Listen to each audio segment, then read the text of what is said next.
Hello everybody and welcome to the first session of the 2025 IMSA WeatherTech series here. We are at Daytona for the Rolex 24 hours, 90 minutes ahead of us for the first free practice session. It's going to be fantastic. Now, we've had a bit of a difficulty with our usual timing 71 systems, so we are using the actual timing screens that you see over at the circuit as well. This is the timings system as well. We've got the driver tracker for every session, but the timings, we're waiting for timing 71 to be fixed, but this will give you all the information, and if we like it, we'll keep it throughout it. We'll have all of the cars available as well throughout this 90 minutes. We'll be swapping between the two, taking you through all the action. We're going to hand over now to IMSA Radio. Here it comes then. It's the first practice session for the Rolex 24 at Daytona. So far, they're in very, very good shape. Looking forward to seeing how it goes heading towards the race. And slightly further to the right, geographically, not necessarily politically, is Johnny Palmer. Good morning, JP. You haven't had you here in person for a while. We've heard you here doing our Sacred Coffee overnights for the last few years. Yeah. Welcome back. Thank you. I'm actually celebrating a decade of coming to this race meeting because my very first time visiting the States, in fact, was the 2015 edition of the Rolex 24. This place ain't changed a bit. I've aged another 10 years, but it's fabulous to be here in person, as you said, because we've dealt with the overnight shift very often in recent times because of various things that have happened in the world and then the fallout from that with COVID and whatnot, but brilliant to be here on site, and you cannot beat the view that you get when you sit high up in the grandstand, either as a fan or as someone who works next door to us in race control, or if you're lucky enough to be able to commentate on this race. I remember talking as race engines fire into life at ground level beneath our feet, but mentioning on the short hop that a few of us did on the team yesterday from Atlanta to Orlando, that there is almost no place to hide around this place. It is gladiatorial in the sense that everything plays out immediately in front of you, and if you can sit in the grandstand and watch, then the highs and the lows of this race play out almost as if it's a sort of Roman play, and it's brilliant to witness. Not unlike anywhere else in the world, in any other 24-hour race, I think, where the cars will disappear from your sight and then return again. It just is right in front of you here, and I kind of love that about this 24-hour race. Every 24-hour race, I think, around the world has its own dynamic, and this is taking it to an extreme. Johnny Palmer and Peter Mackay then in the booth, Global Broadcast Centre, and it is great to hear the sound of racing engines in our ears. An absolutely quality field of cars and drivers. We have a couple of pit lane reporters as well. Some new, some not new. I didn't say it all, Nick Damon. Welcome to 2025. He's requested and been given pit pack number 1 because he's always our number 1. It's all about you, Nick. Well, it absolutely is. Yeah, I'll be honest with you. I did give a little cheer when I got pit pack 1. It's marvellous. It's lovely to be here. However, what's happened to the temperature? I'm in 5 layers. This is like Thruxton in February. Not Florida. Nightmare. But it's very, very, very exciting to be here at the Festival of Speed, the track of everything. It's marvellous. I spent the whole of last weekend running around here virtually, so it's really nice to be here for real. And you walk out on the pit apron, looking at the world centre of racing, the massive grandstands. Doesn't matter the weather, does it? It's racing cars, it's Daytona. It's fabulous. Yes. The team arriving after some transportation issues, not, I think, unique to our guys coming across, but they got the mega upgrade thanks to Hertz Team Jota and Cadillac. Brand new Georgia registered Escalade that rolled up in the early hours of the morning. I sort of felt the Imperial March should have been playing as you pulled up yesterday evening. We'll introduce our fifth voice to you in a moment. RST, part of the Radio Show Limited network of channels. Good to have your company. 107.9 around the circuit, at IMSA Radio as well. If you would like to get in touch with us, we'll be monitoring the socials. This session, an hour and a half in length. We'll get you some times in a minute, but remember, no tyre warmers here, so it will take a time. I was at one Daytona last night, guys, with 5 drivers from the 5 different classes that we have here. Jordan Taylor, Scott Dixon, we had Andy Lally, Ryan DL, and Antonio Garcia, and from the 4 different classes, 5 drivers from 4 different classes. Very interesting question asked by one of the fans about tyre warm-up and what it was like. And Andy Lally gave a brilliant, almost corner-by-corner description of going out in the middle of the night. And we've just had an off from the BMW number 24. That is Raffaele Marciello in that car. And that is over at the Speedway 7. Turn 7. Turn 6, going on to the Speedway, and he may have just clattered the inside. Oh no, he locked up the back Michelin's, and he was very fortunate not to hit the wall. Lock up on the rears. Brake bias. Oh, that was very nasty. And then got off the brake pedal just in time to regain some control. Just when we were talking about cool tyres, P-Mac. It's almost as if Raffaele Marciello did it to give us a bit of a demonstration of just how tricky it is. You got one of the top drivers in the world coming down on that, in fact, not even the first flying lap, second flying lap, and did amazing car control to keep it out of the barriers there. The whole rear of the car snapping it to almost a 45-degree angle. That would have woken Raffaele up if he hasn't had his morning double espresso. Wow. But BMW looking very strong. They had a really good roar test, lots of good running up the front. It's an important year for them, though, Peter, isn't it? It is a very important year, that's a good point, yeah. And we've had a balance of performance adjustment since the roar test last weekend coming into this, and BMW have been almost left completely alone. There's only one change, which is 0.1% power difference. So the pace that they showed at the roar, they should be able to show that again in practice and indeed in the race. Hello to Elliot at IMSA Radio, listening in on RS2. Gutted we can't see the practice, but I'll take the audio. Pictures are better on radio, Elliot. We've never had TV for these early sessions, always exclusively live on IMSA Radio. JP, a delightful dozen GTP cars, none of which is in the same configuration in terms of team, drivers or manufacturer as they were last year. There is some difference on every single one of them. I don't think we've seen that kind of change for quite some time.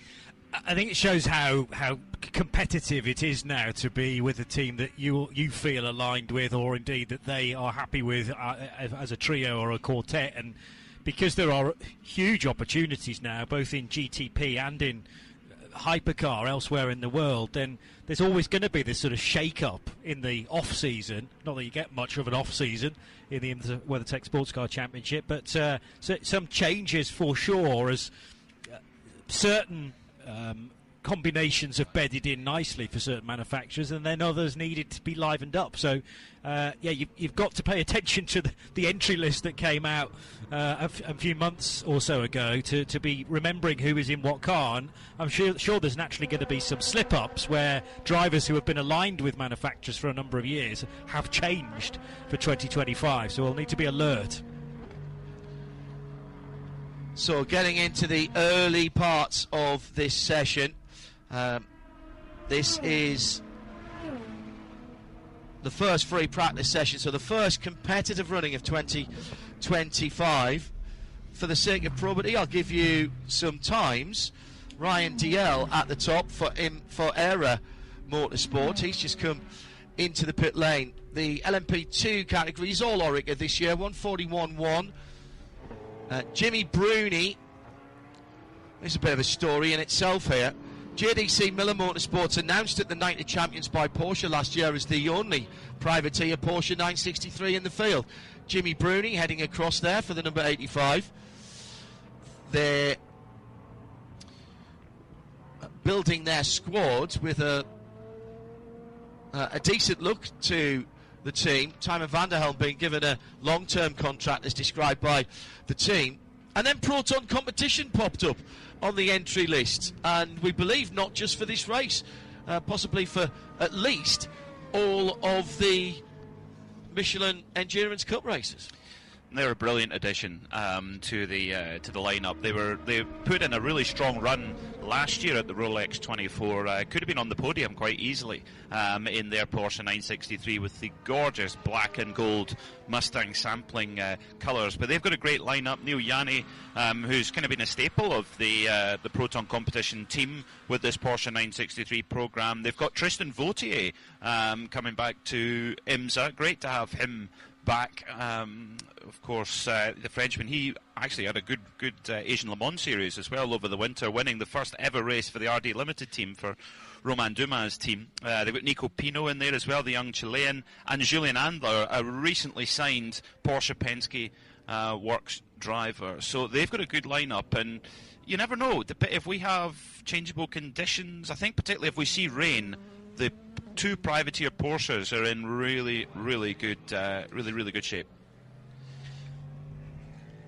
Just a point about Michelin Endurance Cup races. I had to remind myself, because I've been away for a little while, that it's now 5 races through the season, isn't it? 2023, I was just checking when it was the last 4 races. So we've only had one season, 2024, where it was upped to 5 races. So it's here at the Rolex.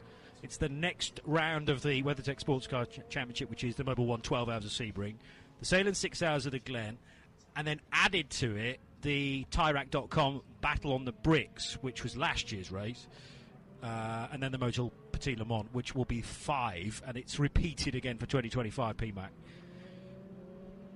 So an opportunity to score points through that mini championship within a championship, and hence why there are some that can't, for whatever reason, commit to the full 11 races that we have this year.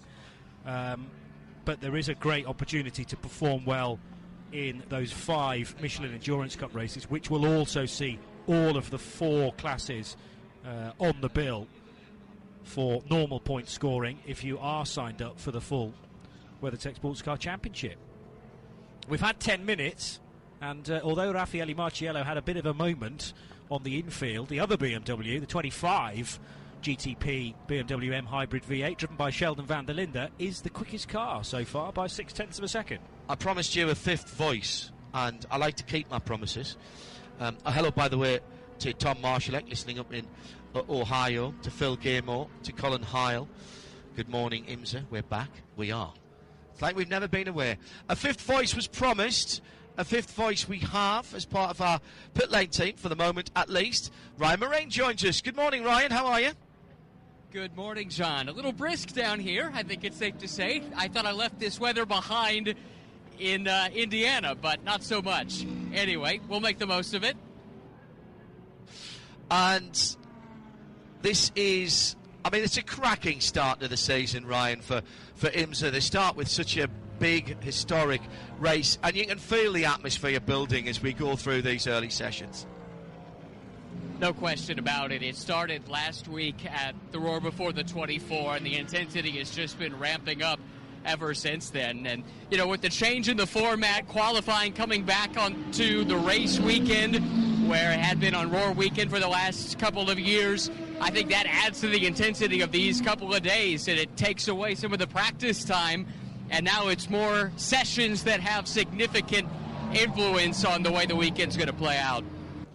You were here last weekend, Ryan, for the Roar Before the 24, calling a couple of races for TV with Brian Till. Also saw all of the sessions. Now, they were just sessions for practice. They don't stand for anything. But what, if anything, could you take out of that in terms of what we might see running in now to the competitive part of race week? I think as far as GTP is concerned, we're kind of waiting to see Porsche flex their muscle, right? This is the dominant LMDH, GTP, or hypercar, depending on what you want to call it, depending on the championship platform of the year ago. But they really didn't show a whole lot of strength in the Roar. The other cars look pretty good from time to time. The Lamborghini, especially at the nighttime running, looked really strong. But it does look incredibly close. It looks really, really competitive, and I'm excited to see how it plays out. So for this first part of the session, it's Ryan and Nick. Joe Bradley is the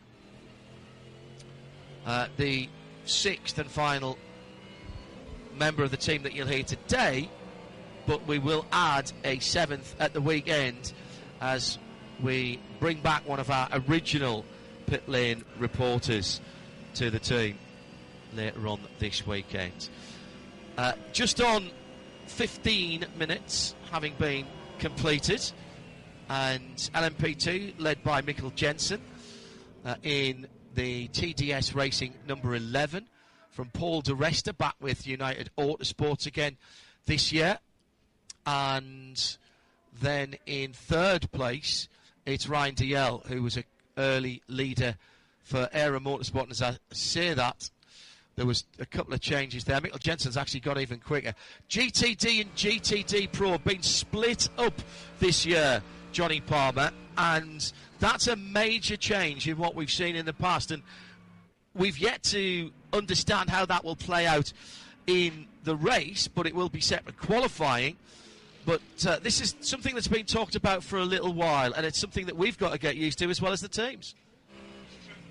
That's true. It's always nice to have an extra layer, isn't it? When you've already been gifted quite a lot of classes anyway, but certainly something for us to keep across. And also, I'm loving the fact that now GTD across the piece appears to be aligned with where LM GT3 has been in Europe and in the World Championship as well. So it's my understanding that these GT Daytona cars now have all of the torque sensors on them as well. They have all the latest technology, which takes them up a step from the global GT3 category. But there are different ways of getting a Rolex again this year with that extra layer within GT Daytona. So we're talking about GT Daytona Pro and GT Daytona with the amateur element within it, but there's no reason why the two can't get involved, particularly in a race like this where it's all about staying as close as you can to the lead lap and then going into that final 2 hours when the pros all step in. It could be anybody's. Tom Davis is listening from Reading in the UK, from Kentucky, Rosewood, Kentucky. Brian D, listening in live to our exclusive coverage of the IMSA WeatherTech Sports Car Championship first practice. This running for an hour and a half. We've had just over 15 minutes of that at the moment. Let's just go through one or two more of those changes, P-Mac. We talked about that 12-car field, and we welcome back MSR, Michael Shank Racing, after a year's sabbatical, standing in the naughty corner, I think, probably. But there's been a handshake, the kiss and make up with what is now called HRC, Honda Racing, globally, and they are back with the Acuras. Surprised? A little bit, but I think it will be a potent combination. You know, Meyershank and Acura in the past have been a very strong combination, both in the DPI era and in the very early stages of GTP. They won the first ever GTP race here at the Rolex 24. Yes, in controversial circumstances, but I'm sure that is behind them now. But they've come back all guns blazing with two superb lineups. They've got the 60 car and the 93 car. So this is first time I can remember in the top category that they've had two top line cars. Correct. And boy oh boy have they filled them with some stars. They've got Tom Blomqvist and Colin Brown in the 60 car, two drivers who have won this race together. That's quite important as well. And then what's interesting, Scott Dixon, who's been with in a Cadillac for the last several years because of his affiliation with Chip Ganassi, but he also has an affiliation with HRC via his engine supplier for IndyCar, so he's in the car, which is really interesting, alongside Felix Rosenqvist, another IndyCar star. And then in the 93 car, it's a real all-new lineup. You've got Renger van der Zande making, for me, a little bit of a shock switch. I was surprised to see him move away from Cadillac, but he's found a home there with Marshank Racing with Kurt Agajanian in their 93 car. He's joining Nick Yellowley, who's been really, really fast throughout the Roar. 4 out of the 5 sessions they ran in, Yellowley was the quickest driver. And they've got, for me, one of the most special drivers on earth right now. I think if you put him in a top-line Formula 1 drive, he would feature, and that's Alex Palou. Very impressive driver, and they'll be joined also by the Japanese driver making his multi-class sports car debut, Kaku Ota. Let's speak to our first driver of the 2025 IMSA WeatherTech Sports Car Championship season here on IMSA Radio, RS2, part of the Radio Show Limited network of channels. And our first victim has been captured by Nick Damon. He's down at the Mustang sampling pit with Nico Peña. Nico, this year suddenly in GTP, it seemed very late. How'd you get this drive? How did it come about? I mean, it's been, of course, quite a long career to get here. We've been going through LMP3, LMP2 last year, and now for the next step was the GTP. Glad to be here with the Proton. It's a great opportunity also for me. So, yeah, it all played out throughout the season. And of course, this is a great opportunity to be here in IMSA and also on the WEC alongside. It's going to allow me to keep going forward. You've now driven sort of every single class here. Is it nicest being the fastest car and not having to look in your mirrors too much? I mean, it's definitely something to not worry about all the time, but with the cold tires I figured it's a bit trickier than usual. But yeah, it's different, let's say. There's a lot more traffic looking forward. On the infield, of course, it's quite tricky. The cars are bigger, they're a bit different to drive, there's a lot more systems, so yeah, it's quite nice to be the fastest, but at the same time there's other stuff you need to worry about that in other categories you didn't. There's always a big story at the Rolex, and it seems that already this year's big story is the really cold weather. How long does it take from going out of the pit lane before you've actually got proper tyre temperature?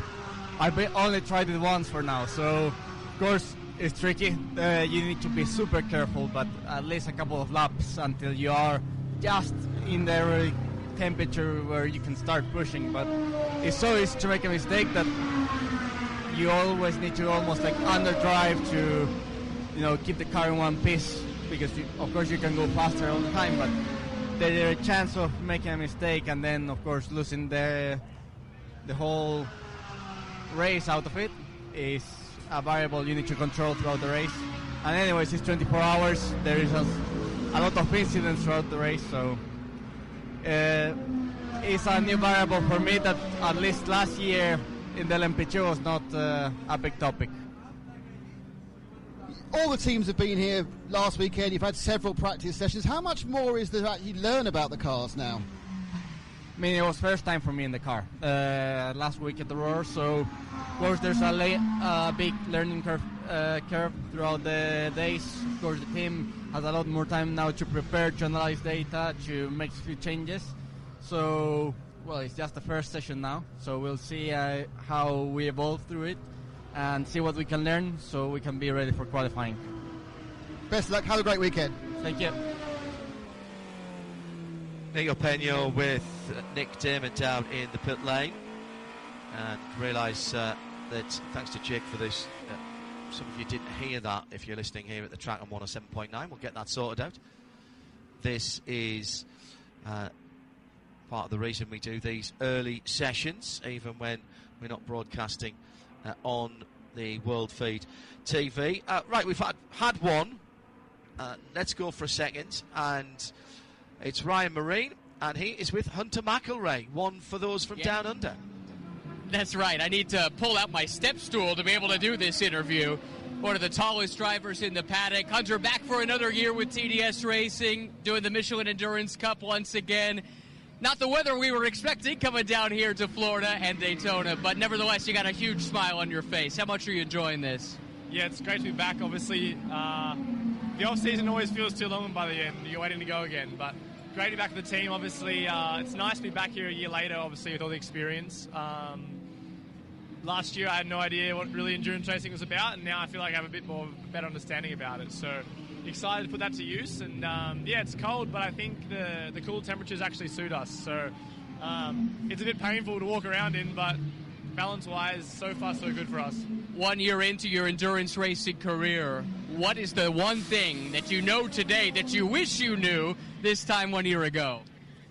It's just experience, you know. Money can't buy experience. So just getting the runs on the board, focusing on the big picture, you know, just got to survive. So it's kind of hard to say one thing, but honestly, just the experience money can't buy. You made your IndyCar debut last year. I know that was a dream come true. Have you closed the door on that side of your career yet? Are you still looking for opportunities, or are you focused now on sports car racing and the opportunities here? To be honest, I'll never really close the door to IndyCar. That's always been a dream of mine, but at the same time, I love endurance racing, and it's definitely a new love that I probably didn't expect to be doing so early. But, you know, the opportunity to drive with Steven and the TDS crew, and obviously alongside two factory drivers, and compare myself to two of the best in P2, it's really special. So I'm loving it here as well. Obviously, to do this, whenever you're driving a car, it's a pretty good day. One thing that's special about sports car racing, you know, in IndyCar, you get one Indy 500 a year. Here, you get Rolex 24, you get Sebring 12 Hour, you get Motul Petit Le Mans. It's like having 3 Super Bowls in one season. Yeah, that's what's so cool for me about endurance racing is, like, you know, last year we were fortunate enough to obviously win a couple of races, and obviously Petit Le Mans in the Endurance Cup. So having the opportunity to fight for these big races and get these races on your CV is really special. I've been obviously very lucky, like I said, to get one of them, but this is the big one we're all chasing. Appreciate the time. Stay warm, all right? Thank you. Hunter McElrea with Ryan Marine down in the pit lane. Here's a good question. Now, let's see who's done their homework. Fastest finger first here in the Global Broadcast Centre. Rob Fitzgerald says, with GTD Pro and AM being split, what happens, especially in the first couple of hours, if a group of AM cars are leading GT and there's a full course yellow? They get moved back. There's every full course yellow. For those who are new to IMSA, you'll always have the prototypes at the front in the order of GTP and then LMP2. In the past, it used to be that the GTD Pro and GTD classes, which are the same base car, the only difference is the drivers that you could put in them, they were jumbled together. So if in that case there was a GTD car up the front, that is where it would stay. Now the GTD Pros will always go to the front of the GT cars, and the GTDs will always be behind them. So you can almost imagine GTD Pro was like the old GTLM days. They would always be ahead of the GTD cars. So yeah, I think that's going to really change the way the teams approach strategy. It's not been done before since the GTLM days, really. And again, they were two very different types of car. The GTLM car was much quicker. So it's going to be really interesting how you play the strategy, whether you put under full course yellow. In LMP2, though, out at the moment, the 52 United Autosports car, the Wins car, PR1 Matheson, it's Matthias Bech, has had just a little spill at the International Horseshoe, but no harm, no foul. That was at the far end at the Western Horseshoe. Has claimed a few cars down through the years. Coming down to 27 minutes completed. Let's talk about those GT classes. GTD Pro led by Mike Rockenfeller with the number 64 machine. I need to change those screens around so I'm looking at the right one. That's the Ford Multimatic Motorsport car. In second in that class is Paul Miller Racing. 2 cars for them this year with BMW. Third in the Pro class is Nicky Katzberg for Corvette Racing. We'll do the GTDs, and we've got to talk about GTD Bronze as well. Let's head down to Ryan Marine in the pit lane. Chance to catch up with Ori Fadani, back with AWA once again, back with Corvette. I know it was a fraught debut with the Corvette program here a year ago, but the team just got stronger and stronger as the year went along. How much more prepared for this 1 year in do you feel coming back to Daytona with the Corvette? I mean, we feel pretty prepared. I think better than anyone else. Gone through every issue we had last year, so I feel we're super strong and ready for anything that comes our way. And, of course, the Aiken Award last year as well, which means a trip to Le Mans. What can you tell us about those plans to head to France in June? I mean, we're all super stoked and happy about it, ready for that too. Us as a whole, the team is going to go out and do it. We achieved that together, so we're all going to head out and enjoy it. Welcome back and good luck this year. Thank you. Let's pick up then with GTD, the AM class. Cars are exactly the same. Balance and performance are exactly the same. Driver makeup is different. And there's a sub-class, there's a BIS class, JP, as well in there with GTD and GTD Bronze. And again, as we've just mentioned there, that could get you to Le Mans as well with the Truman and Aiken Awards, for one for prototype and one for GT drivers. This has been a bit of a slow burner, but the Bronze Cup has really picked up this year with so if you're following along on the timing screens via Alcamel, if you see GTDB, that's a Bronze Cup car. Yes, and it's my understanding that you only have to have one bronze in the lineup, but that rather suggests therefore that in GTD, without the Pro and the B after it, you don't have to have a bronze at all. So you can have a gold too. You can have silvers. Yeah. How many silvers do you have to have in GTD? That's the question. That is it might be a 50-50 split. So you could have a platinum and a gold, but then you have to have 2 silvers. I'll have to check that. But yes, everybody within GTD B, as it is called on the Alcamel screen, GTD Bronze, that is a subcategory. So they're not going to be grouped differently on the restarts. Correct. Or win another watch. No, I don't think there's a separate podium for it. No. So still only 4 winning combinations for watches. Yes. Correct. Yes. I think there should be a 5th category for the pictures are better on radio team. Oh, 100%. I always think. Yeah. For I these think early sessions. Rolex are missing out on that. I would agree. I've got a nice dark green jumper on. You are looking particularly Rolex ambassador-y. Are you trying to throw out the vibe early, Pete? I'm trying to, signposting, I think they call it in sales. Right, okay. Very good. It is 2 silvers for GTD. It is your minimum requirement. I mean, you look at the GTD champions from last year. When you look at Windward Racing 57, they're back again with a completely unchanged lineup.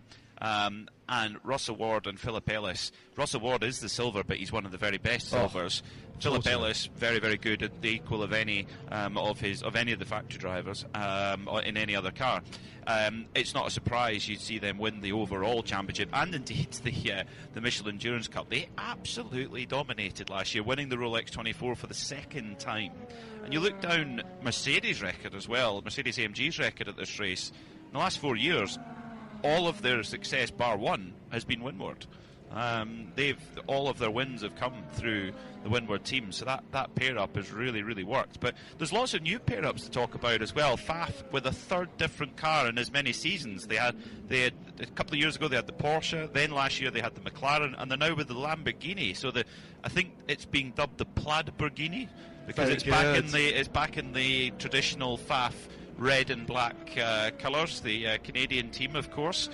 And it looks great. Lamborghini got a good presence here with their GTP car as well as a couple of GTDs too. And they've got a Scotsman in their team, Steve Brunston of Autosport and Not Kill fame.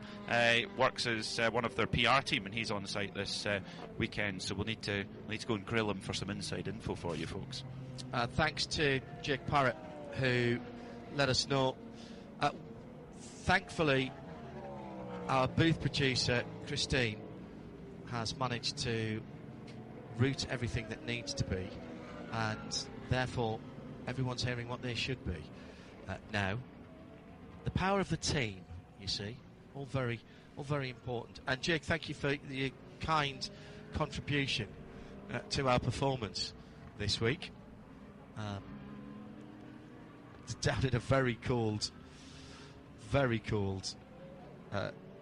Daytona one Daytona last night.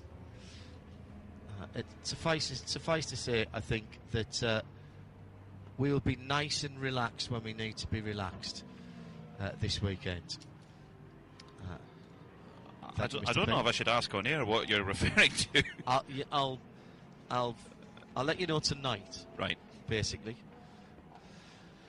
Let's head down to Nick Damon. This, if you are a regular listener and viewer to the RSL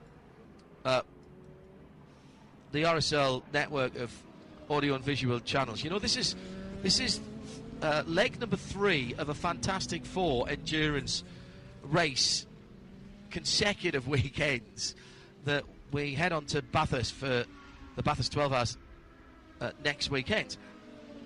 What started off was the Dubai 24 Hours a couple of weekends ago, and Nick Damon has laser targeted in on someone he recognises from that. That's very clever. I see what you did there, Damon, and it's only one of the winners you've caught up with. Yep, down here with Max here. So, Max, you know, you've already won one 24-hour race this year. Do you need to win another? Yes, of course. We have a couple of to go now. Excited to be here. It's very, very cold compared to Dubai, but we're trying our best.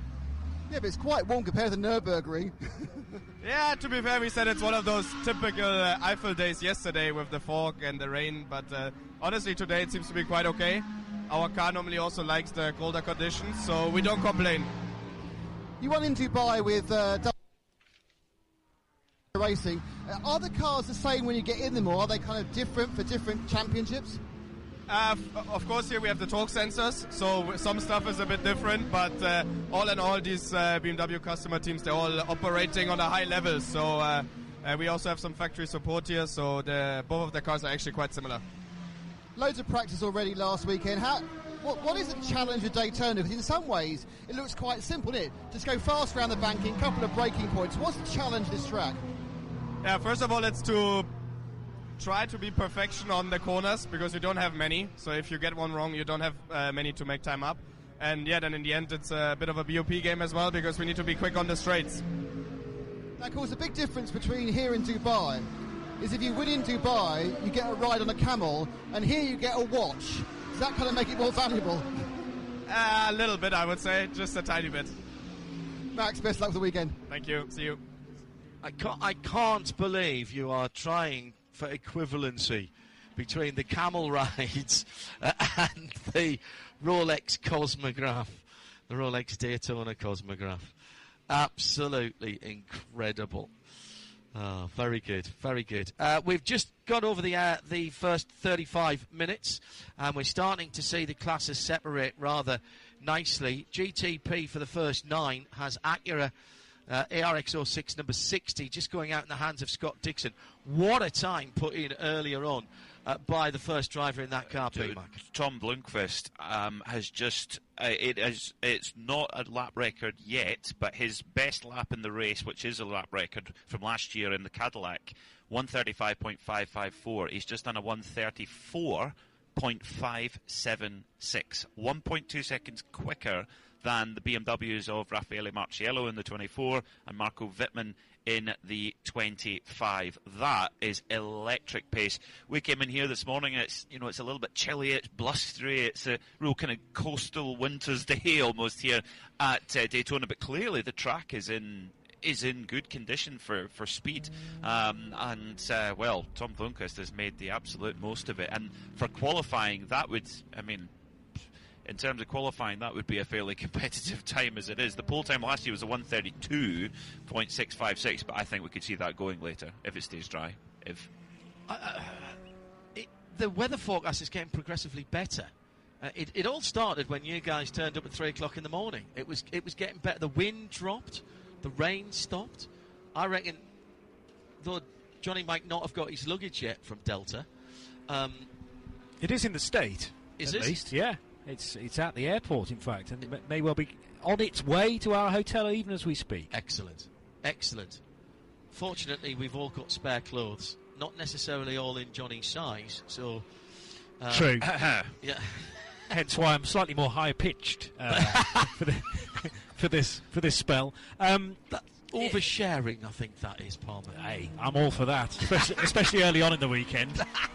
This is the kind of, the secret show where we give away the odd bit that people don't want to hear. The banter has started early, hasn't it? Yeah. It has started early. A little bit of a problem down at turn 1 last time around for the Porsche Penske Motorsport number 6, driven at the moment by Kevin Estra, who missed his braking point. There's a little bit of room to go out wide there and drag it back, but that's not what you need to see. Sorry, JP, I was interrupting a thought as you were building to something. Well, just often, when us Brits arrive on the scene here, often at Daytona, we get accused of bringing the British weather with us. Well, it was pretty bad before we arrived, so I'm pleased now to be almost guilty for warming things up, or at least just dying down the gales a little bit. And I was just going to offer the point that it's no coincidence.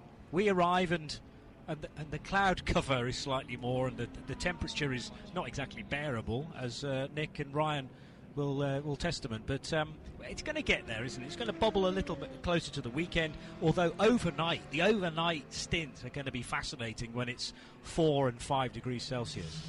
Yes, and the drivers aren't looking forward to that with no tyres on. Jimmy Bruni's just been off in the JDC Miller Motorsports Porsche 963. That was on the infield at turn 5. He's continued, and I don't think he's got two. So that's the Western Horseshoe, just run out wide. A bit of understeer. Was he just out of the pits in that car? I don't think he was. But, I say he's continued. He did manage to get as far as the tyre wall, and he's broken the left front headlamp unit, and there's some scuffage that either Nick or Ryan we want to have a look at on the bright yellow number 85. He's continued now. Let's go down to Ryan, who is with one of the real stalwarts of IMSA racing. His has been a great story, and we followed it all the way through. Stephen McAleer, who we had on the forerunner at Midweek probably was Midweek Motorsport 20 years ago or thereabouts, when he started his American Odyssey for racing. He's here this weekend, and with a good chance of picking up a watch this weekend, Ryan. Yeah, I think so. It's the same J.G. Whitworth colors, but a different team. Triace Competizione, and now the Ferrari 296. That's the platform this year. Stephen, what are your first impressions of that new Ferrari? I mean, the thing is a blast. We tested it at Sebring about a month ago, so we had 1 day of testing before the big event. Really incredible car, a new GT3 platform. The car is very planted, it's very good. It might have taken a little bit of speed away from us between the roar and now, which was a bummer. I think we were kind of, somewhere close, but not great feedback from the fast guys at the moment. But it's a long race, 24 hours we'll run around here, and it's been a lot of fun. The 296 won in the GTD class last year, GTD Pro class last year. You think you got a chance to go for GTD honors? 24 hours ago, I would have said yeah. Like right now, again, they might have hearted it a little bit, but we have James Collado in the car, who's been phenomenal, and the GTD Pro winner from last year. So he's been really helpful. Car setup, advice on driving it, and really excited to run another season with Sheena. This is a big step. And we managed to grab my good friend Mike Skeen as a third for the endurance races. So I think it's pretty clear we're here to mean business. We want to win the championship this year. It would be a nice start right now with this one. Steven's about to get in the car, so we'll let him prepare. A bit further down the pit lane towards pit in, we have just seen just about to see the relieving, if that's such a word, of the 85 JDC Miller Motorsport Porsche 963, the bright yellow machine. Jimmy Bruni brought it in, and he made a right mess in the front left of the car. He'd broken the lights, damaged the bodywork, and apparently that's over $4,000 for the repair bill. But it was a very simple thing, because he was able just to stick a new nose on, and off he went out again. And that will be a very easy, if not cheap, patch up for the team to get that nose back actionable again for the weekend. That's the Porsche tax going into action there. Johnny Palmer has been analysing the data with regard to that Jimmy Bruni off? Yeah, to an extent. I've just seen that the time that he previously done was a 2:44, which is pretty slow, and it was greyed out. That was the out lap, and then he just started a flyer. Had gone through the International Horseshoe, no problem, but then outbraked himself, still on cold tyres, you have to imagine, into the Western Horseshoe. The other interesting thing I've just noticed is that, for reference only, the pit closed lights are currently on, so everyone's having to be told you can pit, but this is what it's going to look like if we go caution, and it's caution longer than, is it 15 minutes from the previous caution? Yeah, at the discretion of race control. Okay. So 15 minutes at the start of the race, 15 minutes since the previous caution. If it is under that, then you won't necessarily. It'll be called what's called a quick caution. Quick caution, and yes. you won't necessarily reset the field and open the pits. It's for reference. It's so everybody knows. It's great. I think it's very useful. It's absolutely standard operational procedure for the guys at IMSA. On the high banks at the moment, red, white, and blue for the HRC livery on the Acura. This is the car that's quickest, Scott Dixon behind the wheel. Now, this is a collaboration between the engineers of what used to be called Honda Performance Developments. Now, HRC is the global title, Peter Mackay, of all of Porsche's racing, whether it's on 2 or 4 wheels on Honda. road. What did I say? Porsche. See, I've got Porsche tax in my head. Honda and Acura, whether on 2 wheels or 4 on or off. And this is a collaboration between MSR and HRC to put this second car into the full championship season. I think in a race like this, having multiple bullets in the gun is so important, because clearly Acura have got a very fast car. They showed pace in the Roar, and clearly they're showing pace today that we've never seen in certainly in practice conditions, that kind of time. So yeah, they're in really good shape, and they've got good driver lineups through. Another spin for the 85, so another problem for the JDC Porsche coming into turn 1. That's Jimmy Bruni again, locked the rear up, and the rear just came around going into turn 1. Yeah. So yeah, there's some issues there for Bruni running on the medium tyre. They do have both to choose. They can have the medium or the soft. Soft will only really be for the very cold of night, though. At the moment, we haven't had the regulations about when they can use the soft. Remember, a few years ago, it was time contingent in the overnight hours.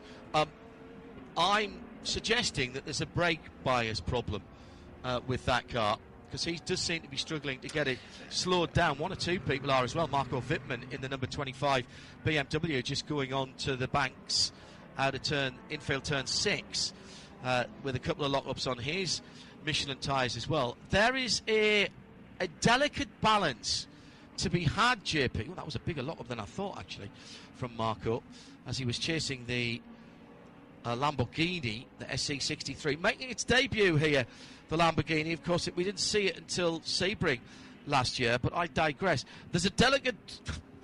That'll not be the first time either. There's a delicate balance, JP, to get a feel between what is effectively regen from the rear mounted motor on the back axle of the car and the friction brakes, both front and back. And I'm talking to some very experienced drivers when this category came in. That's not an easy thing to do in terms of the engineers, and the drivers have to get used to it as well. Entirely, and there's different dynamics at this racetrack as well, as in all the high-speed stuff. You're on cambered parts of the track, and then you go downhill to the flatter infield, which is a bit bumpy in places as well. How quickly can you turn the tyre on what is a reasonably short lap, and then going into your first flying lap, is everything talking to each other as it should be? Are you happy with the tyre temperature? As now there's a slow number 5 Porsche 963 for Tristan Vautier, who's just come off the banking and is down beneath the double yellow line. Just trying to work out, P-Mac, where that is. Is that a front right tyre that's gone down? It looks like tyre damage on the front right, and that's brought out a full course yellow for this practice session as Vautier brings the Proton, and that's a red flag now as well. Yeah, his front right looks like a problem with the tyre or something, and then there's a little bit of black and gold bodywork missing going on into turn 1, and that is a black and gold car that's ground to a halt. So I'm no police officer, but that seems more than a coincidence to me. I'm not sure we need CSI Daytona to work that one out, do we? No. As I think many of you know, my father was a police officer for all of his working life whilst I was alive, and in addition to being able to sniff out a lie from anybody, including his only child, he didn't believe in coincidences. I'm not sure if it is a tyre. I think this could I actually. suspension. Johnny's Yeah. called it right, and as of you, John, is it's some sort of suspension issue. Whether that's cause or effect is another matter. All likewise problem for the number 7 works car, the Porsche Penske Motorsport car with Felipe Nasr. Now, interesting, Felipe Nasr on the virtual energy, he's only got 35% virtual energy, so I wonder if he's trying to do some qualifying practice runs effectively. But yeah, just all a bit strange out there at the moment. I mean, it's only 8 degrees air temperature and there's a wind chill out there. So yeah, the track temperature is only 13 degrees Celsius. We're talking knock-hill levels of track temperature now.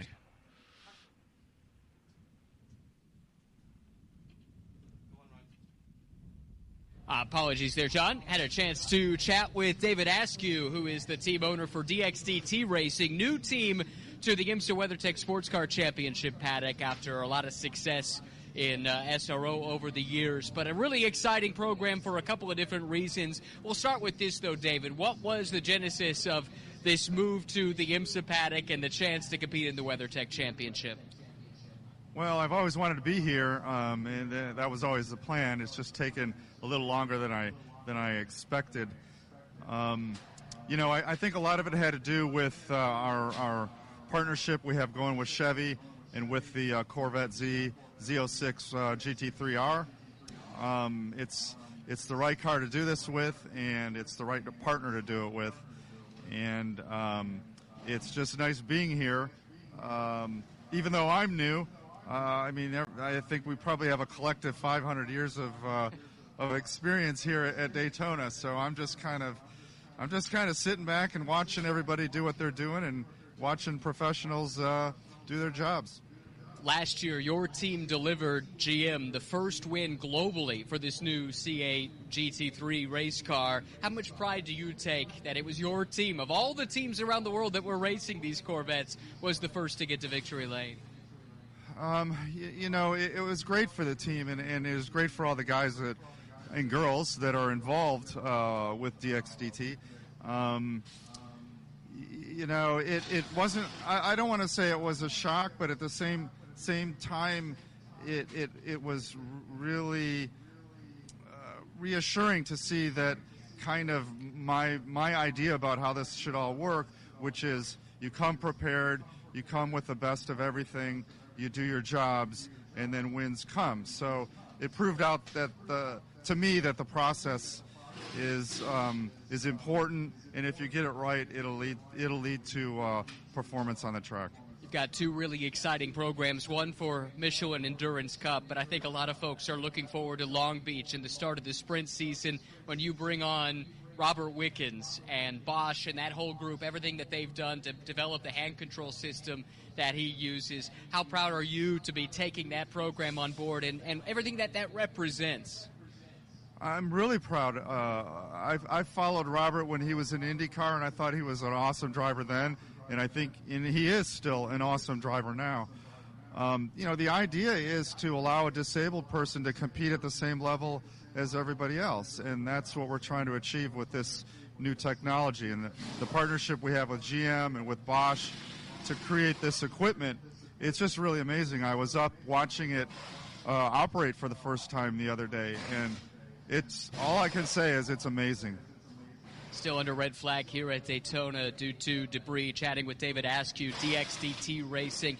I understand there's an engineering joke in the team name, DXDT, but this is above my intelligence level. Can you explain it to a simpleton like me? Well, it's actually math. DXDT is all it means is in math it means velocity. So you can think of DXDT racing as velocity racing. They're one and the same. All right, David, thank you very much for the explanation. Great to have you here. Really excited for the season to come. Best of luck here at the Rolex. Thank you, Ryan. Glad to be here. Once again, a bit nearer pit in, and with Mirko Bortolotti, who's not actually out of the 63. He's up a very, very high Pratt perch. I've actually got a bit of vertigo climbing up here. Mirko, last time I chatted to you, you just won at Petit Le Mans in the GTD. Have you sort of been promoted into the GTP car?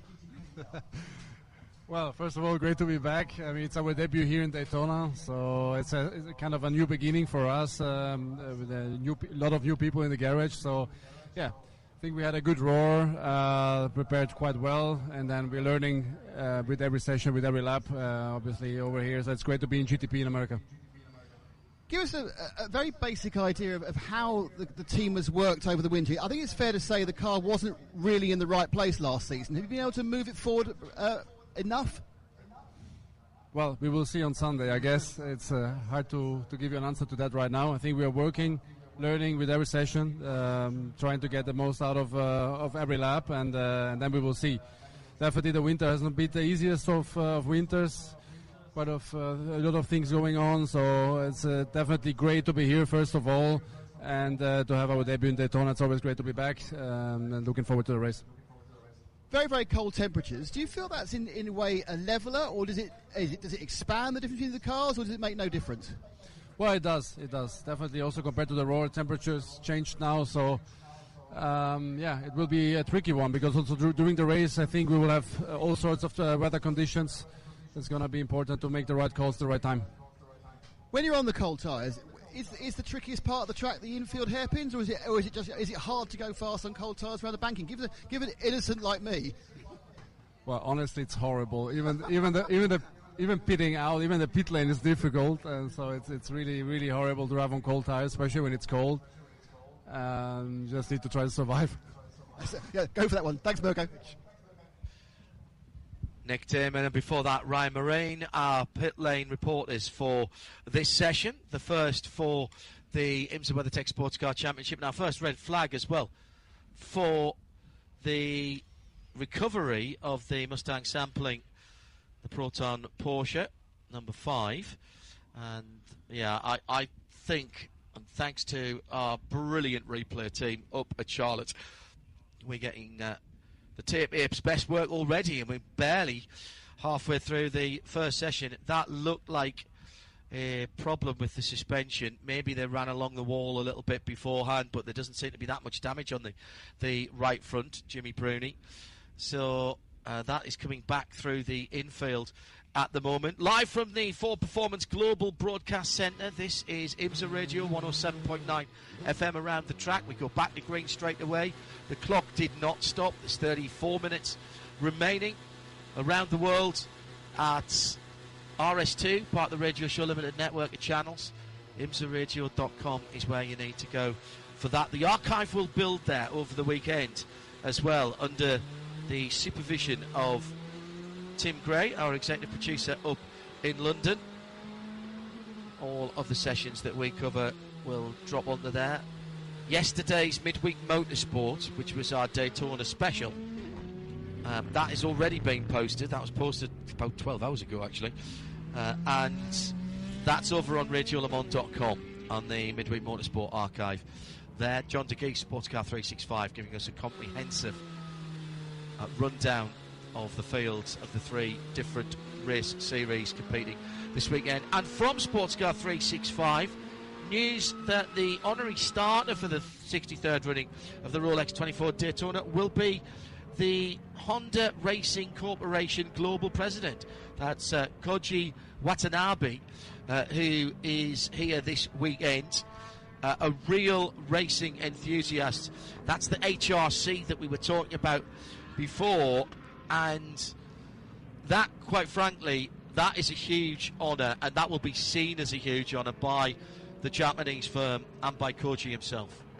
And rightly so. They've made a huge commitment to IMSA over a very long period of time, and they're not only their GTP program that you see at the moment, now in the hands of Meyershank Racing, it was in the hands of Wayne Taylor racing, but you go back to the DPI days as well. Again, Marshank Racing ran cars in it, as did Wayne Taylor, and then of course they had a pair up with Team Penske. Don't forget, it's easy to forget that. So yeah, that's wonderful to see, and what a great honour to start the 63rd Rolex 24. I've got to talk quite quietly here because this has just come in on at IMSA Radio from Julian. He's in class but still listening live up in New Jersey. Second full following and watch of the Rolex. So hyped for the race. Love the beautiful new Cadillacs, new liveries as well. Go RWEC. The RWEC Discord group. Hello, staunch supporters of what we do. Early mention for them this week. So Julian, I normally would say, and I got a bit boring when I was talking to my cousins down through the years, I'd normally say make sure you do your studies and get the bits of paper, but you're allowed a weekend off when there's a big race like this going on. You need to take a break from your studies. So just listening whilst things are going on in the background, bringing the sounds and the action of the 63rd Rolex 24 Daytona to New Jersey and to that particular classroom. Didn't tell me what he was studying. Probably just as well. JP. Do we all have to speak quietly from now on then, or is it only when you mention Julian? I think that's fine now. Okay, good. He'll have turned it down or turned it up, whatever it needs to do. We were slightly concerned and confused about a timing screen message a moment or two ago about that number 5 Porsche, saying that it would lose its qualifying laps because it caused a red flag. What's the situation? You've been through to race control. I love the fact that our booth is literally next door to race control. I mean, we can see them all there, but it's through glass. Bad news is they can see us as well. Well, yeah. I mean, I love the fact that we're next door to race control. They, conversely, absolutely hate the fact that we're sitting in here, because it's only a short walk down the corridor and I can bang on the door and ask questions, which I've done. And in fact, I got answers forthcoming. They were very, very helpful.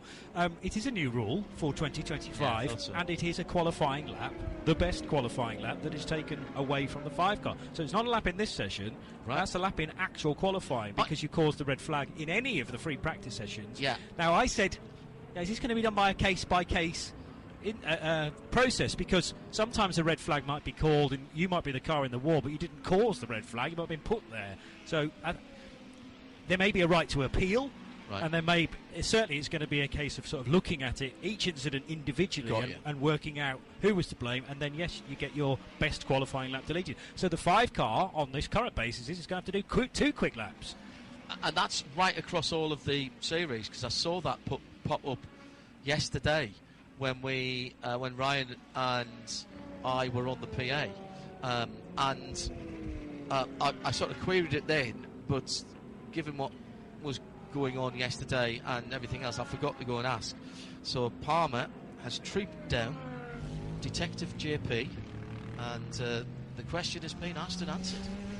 That means there's a way bigger penalty if you're in GTD. It's 27 cars in that class. Yeah. So if that happens to you and you're in GTD, that's a big problem. In GTP, Correct. There's 12 cars, so yes, it's not ideal, but at least you probably still see the leader getting the green flag. But in GTD, definitely not. So there's definitely a bigger tariff, could we say, for that. Or indeed in LMP2 as well. There's a fairly hefty LMP2 entry. 12 as well. 12 as well, so not so bad for them. But so GTD is really the class you do not want to have that. Generally, in the issue. past, a penalty has been reserved for whichever session the incident has happened. Correct.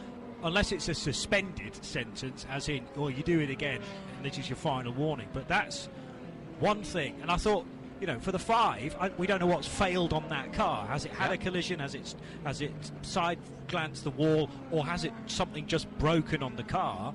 And it's the drivers and the car that is penalised for something that has happened mechanically. But it's a red flag. It's a red flag. 2 cars for Paul Miller Racing this year, 2 BMWs, PMAC, and effectively they've become works enemies now, haven't they? They are, yes. I noticed that their pit box is by the RLL GTP cars as well, so it's definitely a whole works party there for BMW. And yeah, they filled the cars with some real stars. Madison Snow, who's been in that Paul Miller Racing outfit for so long, has had so much success with them. 2 wins, 2 IMSA championships with Paul Miller, and a Rolex 24 win as well, amongst many other successes. Neil Verhagen, great to see him getting asked back to that crew after competing in the endurance races last year. But the 48 car, which is the new addition, if you like, to the Paul Miller Racing, they've got 2 young stars that BMW have developed and have improved and have really taken through the process. And Dan Harper and Max Hesse, who won the Dubai 24-hour a couple of weeks ago, they've got their big chance in IMSA, both making their IMSA debut, and can't wait to see how they go. With it's another year with a complete field of Oricas. I suppose the question I always have to do is, how can you be different from the other Oricas? How can you beat a car that's exactly the same, has 7 to 10 years of experience everywhere? What is it you can do? Well, it's just a great car to drive, and it's every team runs it differently. So yeah, in that way, it's always new. Still, having the cars being that old, all the people have the knowledge from it. You get really close to a certain limit, and that actually makes it so fun and competitive. There's one of the advantages, they run it in Europe in very cold weather, so you've got all that cold weather knowledge that some of the other cars in these track don't have. There is a lot that you can do with the damping on this car to put more energy in it. And I know European teams, they are experienced with it. However, IMSA, they did the step to no tire warmers already for a long period. I think they actually never had tire warmers. In Europe, that's something quite recently and new. So there I actually think that IMSA teams, they have a step ahead of how to use the tire in that way. Now this team's looking quite, you look at the team sheet and you go, oh, that's a bit good, because you've got Sebastian Bourdais joining the team, fresh from being in GTP. How has his experience helped the team? He is mega. Like, he's such a good guy, a real team player. I'm happy to have his experience with him. He obviously seen so many places, so many drivers, cars. That helps a lot. He's quite new still to the P2, but you know, he's so fast. And at that age, yeah, it's cool. So you get to tell him how to drive a P2 then? No comment. Thanks, good luck, mate. For Performance Global Broadcast Centre, Johnny Palmer, Peter Mackay, John Hindhoff, with some 25 minutes still to go. Let's introduce another voice to you for the last part of this session. And down in the pit lane on RF Pack 2, I feel like Simon May on the afternoon, on turntable 18 here. RF Pack 2, here is Joe Bradley back at Daytona. Okay, not the Sunshine State as you were expecting, Bradders, but you're not going to get anybody complaining coming to this incredible cathedral of motorsport for this weekend. Is there a better sight in motorsport as this tri-oval? Right now, I'm quite privileged to be stood in the pit lane and I can see the cars just roaring past on the tri-oval. All right, it might feel a bit like Snetterton. I'm pretty sure Snetterton might be a bit warmer, actually. But there is something about this place, there's something about this event. It kind of kicks off the international... I know we've had the Dubai 24 hours, but IMSA, the IMSA Championship kicking off with the Daytona 24 hours, the rich history that we're adding to. There's just something about it. If the hairs stop standing up on the back of my neck when I come through those gates, then it's the day I know that I need to stop. And this morning, they were there as prescribed, as expected, standing up on the back of my neck as I came through this gate. Of course. And there's just something special about it, isn't it? I take it you slept on the way up from Orlando in the Escalade, this hotel room on wheels that you had last night. What else was there to do in the small hours? There was nothing to see. It was complete darkness, wasn't it? What about the wonderful conversation? Yeah. All right, Joe, exactly. Thanks for the moment. moment. That's why I was asleep. Yeah. Thanks for the moment. Through the Le Mans chicane, the Penske Porsche number 7, Porsche Penske Motorsport number 7, Felipe Nasr rattling off the curbs there. Changes to that part of the circuit. I said it earlier in the week in Midweek Motorsport. Motorsport fans in any discipline of motorsport are a fickle lot. For many years, people seeing that the grass around the bus stop chicane, now the Le Mans chicane, was potentially a safety hazard. Some of the grass was taken away on the entry last year. The bit in the middle's been taken away this year, and everybody's complaining that it looks rubbish. You know, can't please all of the people all of the time, I think. Hello, RS2, IMSA Radio, at IMSA Radio. Hello to Robert Cruiser. He says, can't wait to watch qualifying. Have a great weekend. Now, that's a very good point, because wherever you are in the world, either here in the US or further afield, qualifying for IMSA WeatherTech Sports Car Championship is always live, free and uninterrupted. If you go to IMSA Radio and click at the top left-hand side, there's a drop-down menu and you'll see live video. Now, I know we're called IMSA Radio, but we've got TV pictures going to the world for most of what we do here this weekend, including the 2 master races and the IMSA Michelin Pilot Challenge.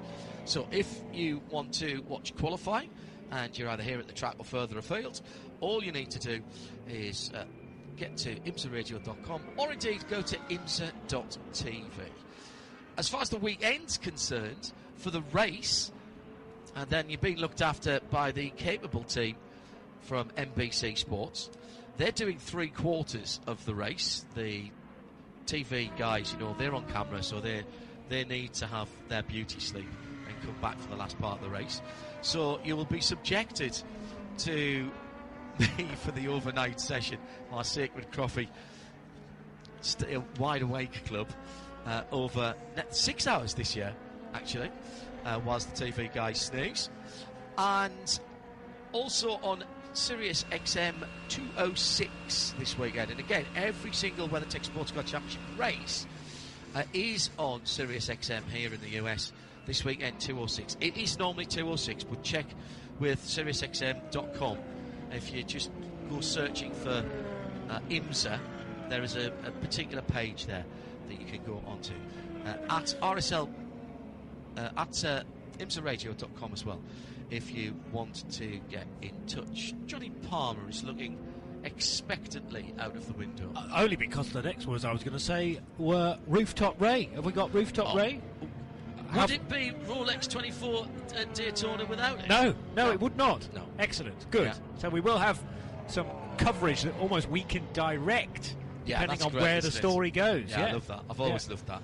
Looking forward to that. I'm trying to work out whether Vassar Sullivan have a genuine problem with, I think, the 14 Lexus, which has been sitting on pit road for quite some time now. The hood's come off, it's gone back on again, it's now being held in the air by a sturdy mechanic, and then there's 3 or 4 of them. The whole car? Yeah. There's 3 or 4 of them peering into the engine bay of... Is it the 14? It's the GTD car. It's the 12, so that's the GTD Pro car. No, they're right the first time. GTD car.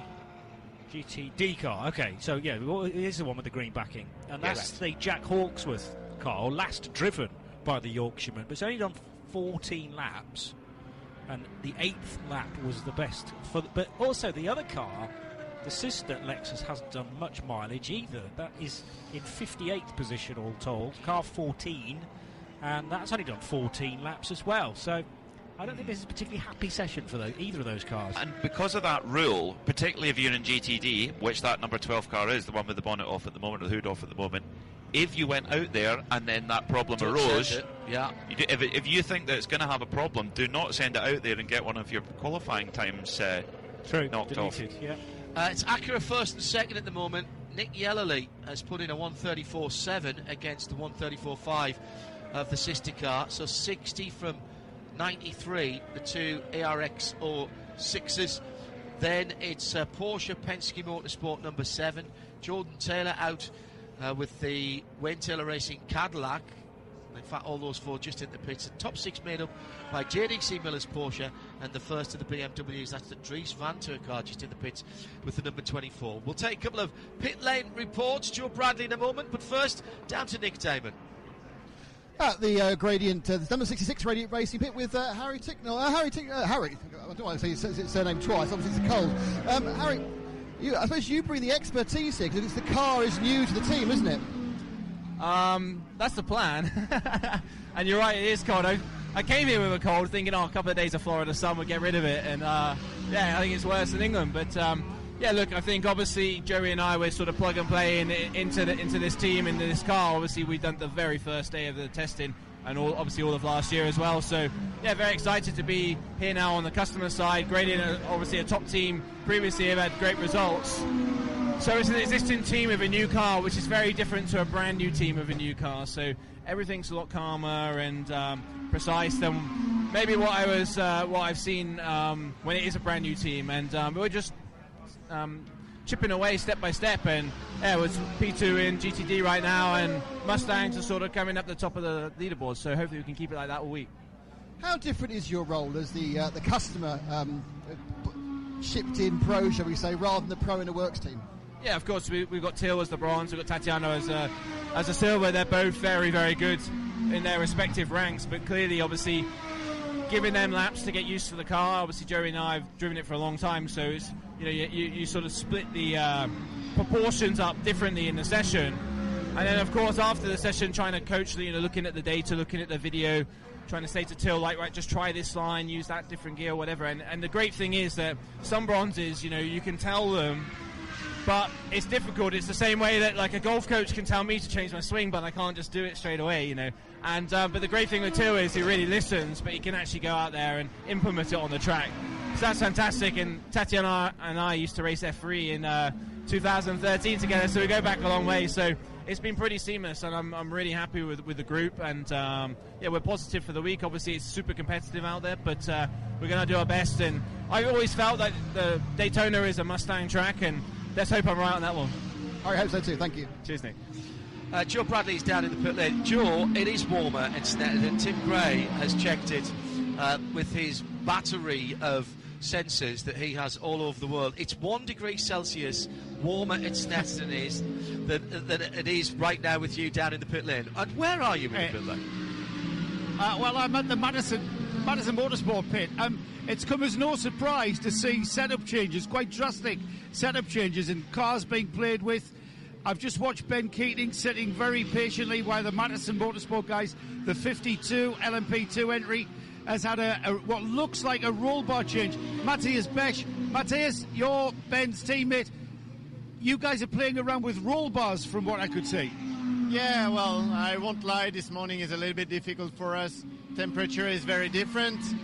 We rebuilt the car fully. We are still on the process to try things. So, the car was very oversteery this morning, and we just try to adapt to get the best balance out for the race.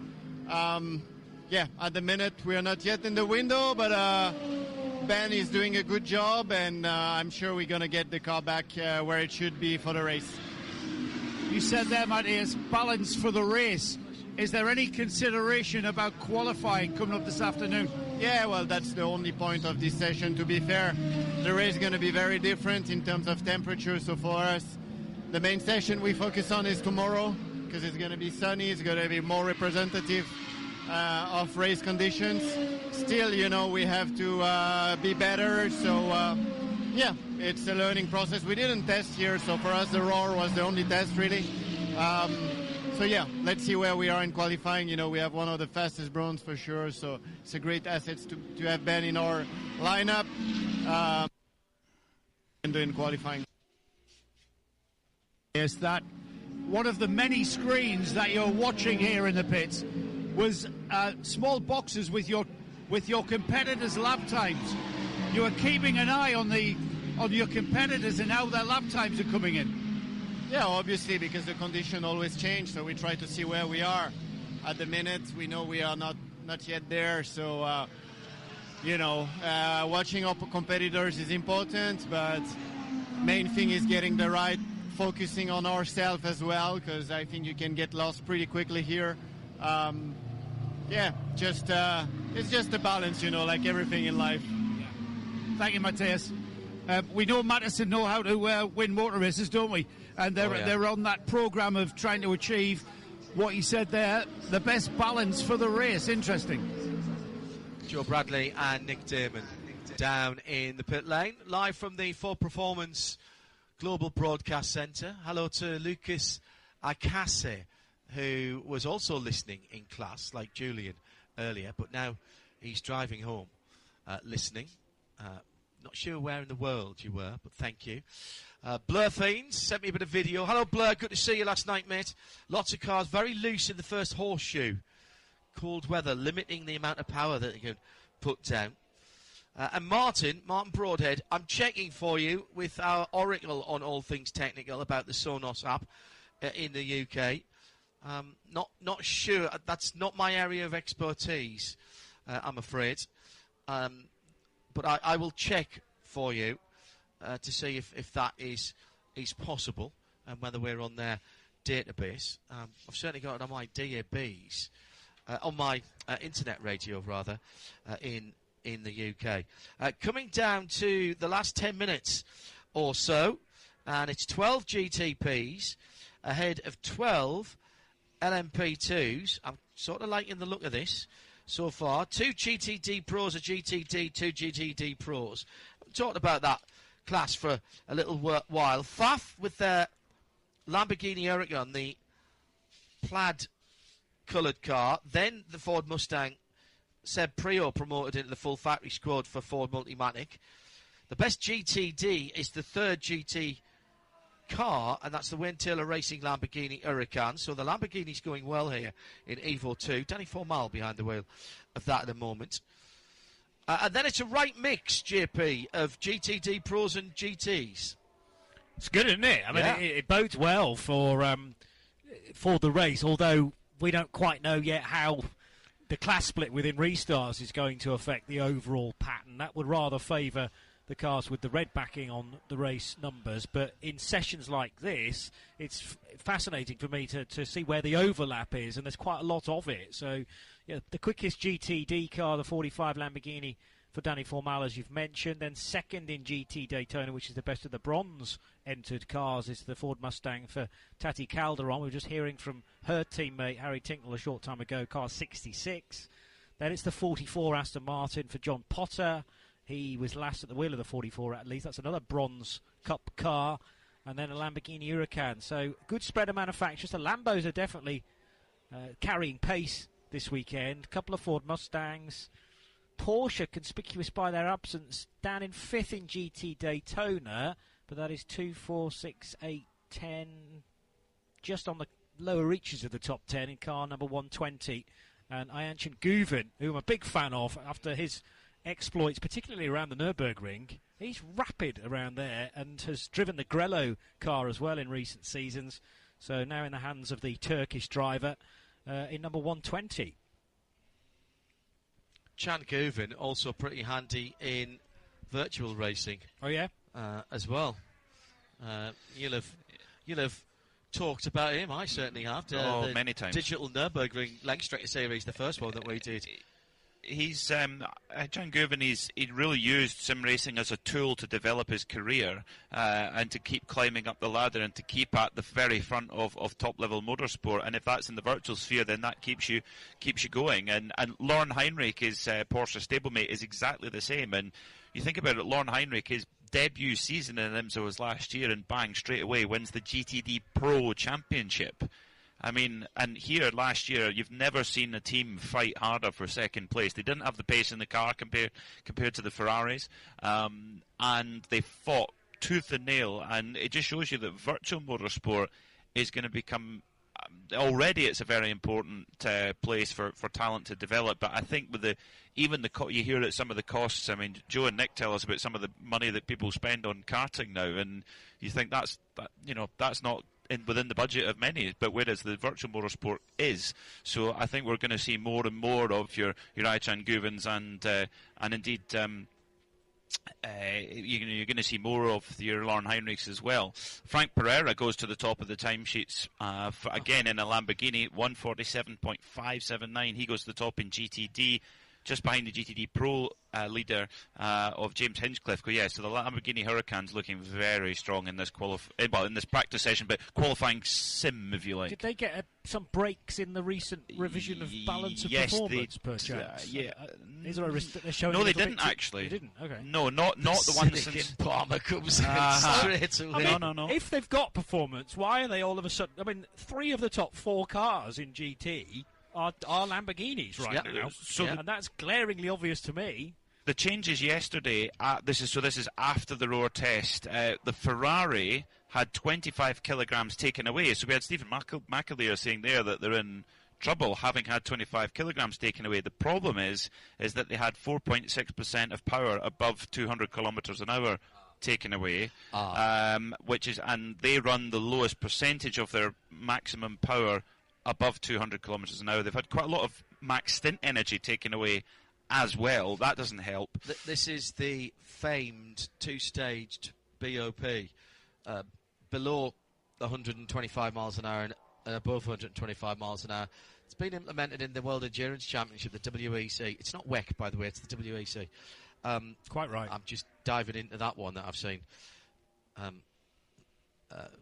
discussed recently.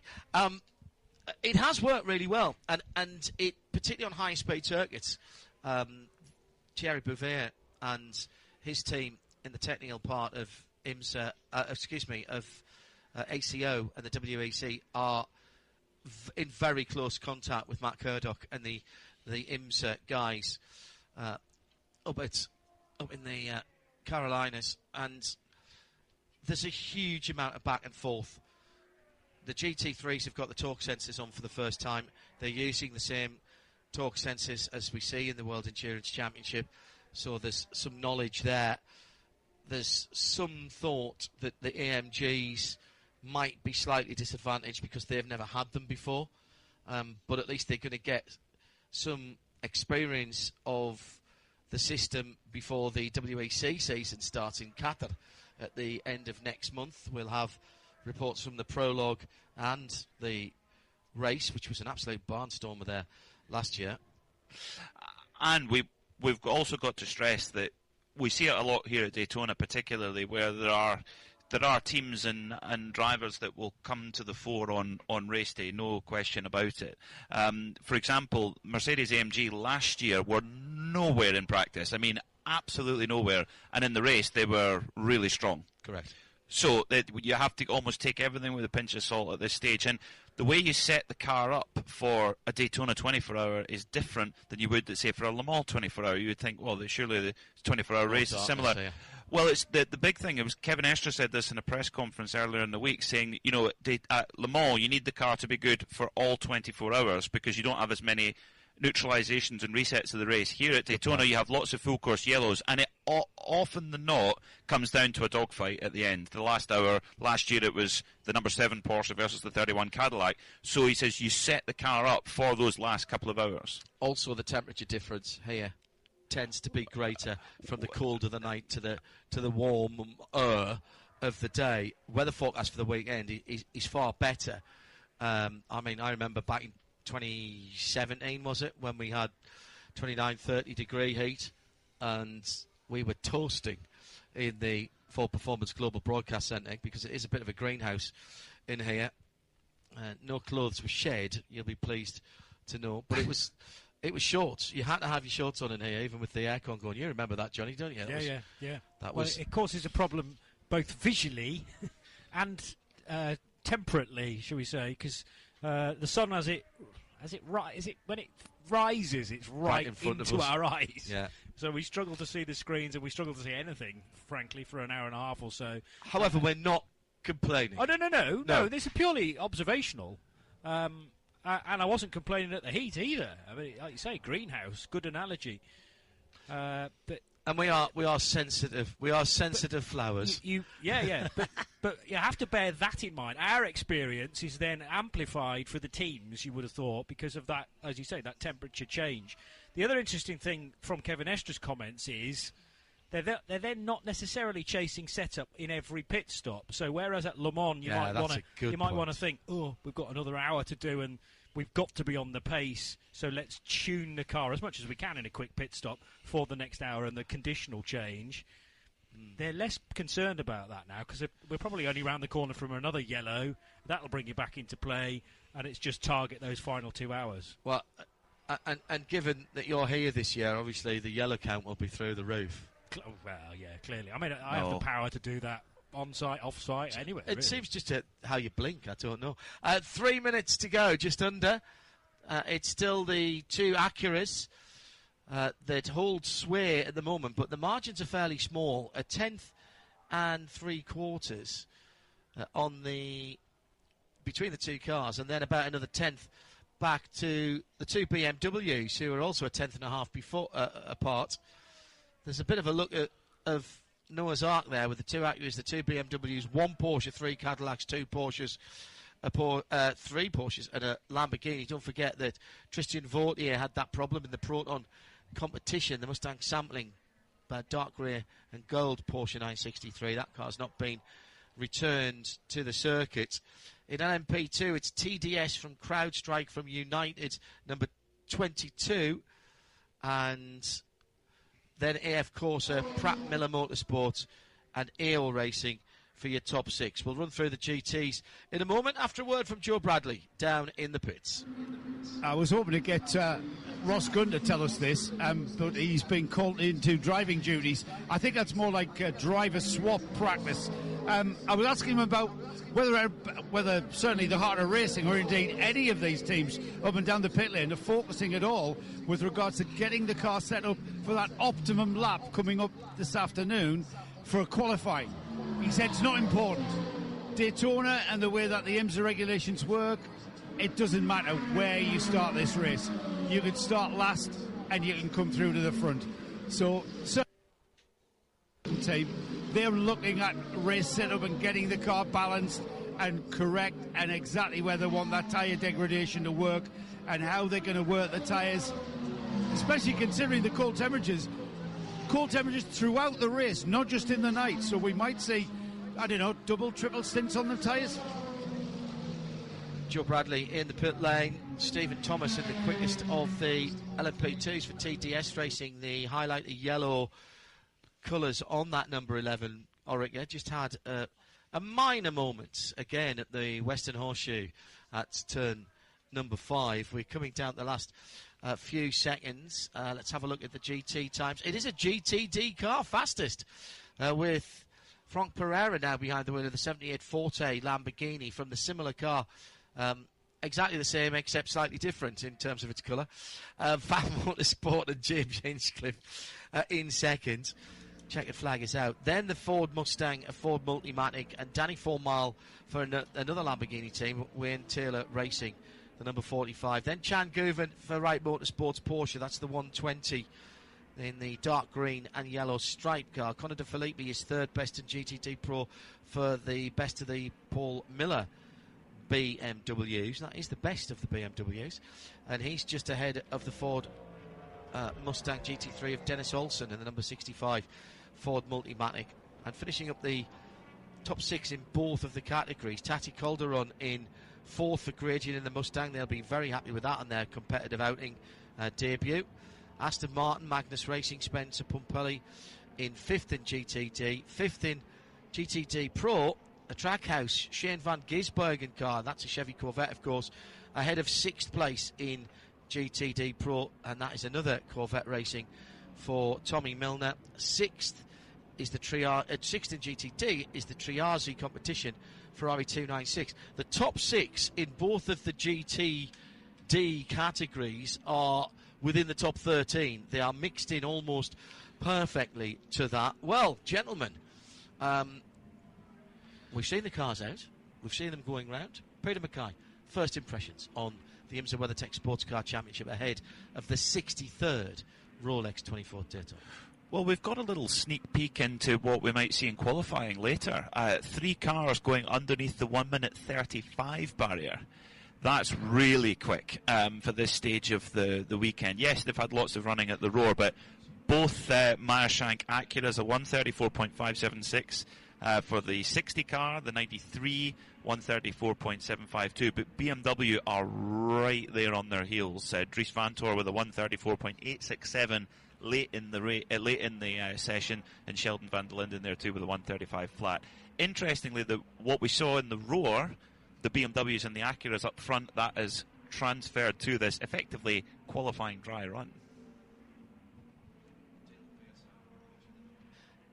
JP, from your point of view, first of all, I'm sure delighted to be sitting in the Ford Performance Broadcast Centre and see it. It's quite Dubai-like, isn't it? You know, we can see pretty much all of the circuit from here, and that's really very useful indeed from telling the story of the race point of view, particularly when we don't have when nobody's got the pictures that we have in the booth. I mean, it never ceases to amaze me how quick these cars actually look around here.